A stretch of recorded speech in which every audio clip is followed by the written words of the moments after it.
Astaghfirullahalazim. Kau jadi ustaz terang hari ni.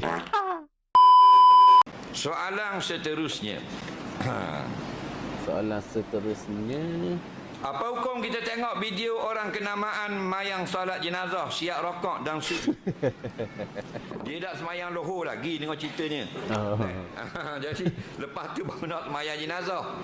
Jadi kalau orang salah lagu tu aib tak? Kalau kita salah kita orang saya buat video aib tak? Aib lah. Atas saya buat video kan. Nah, kita ni selfish.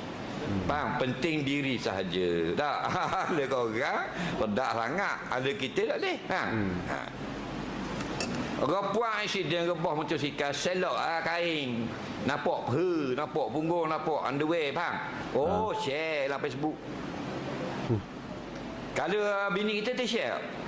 Tu selfish dia panggil. Penting diri. Nampak? Penting diri ni haram. Sifat mazmum. Yang tidak haram selfie. Selfie boleh. Selfie boleh. Faham lagi?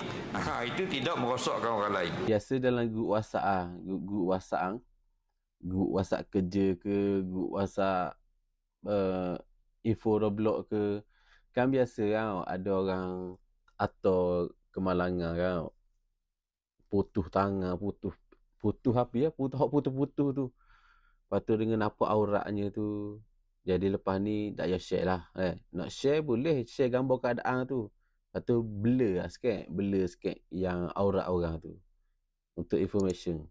Sebab setiap kali kita buat video, kita ambil gambar tu, 10 orang tengok, 10 orang dosa boleh kita. Free je.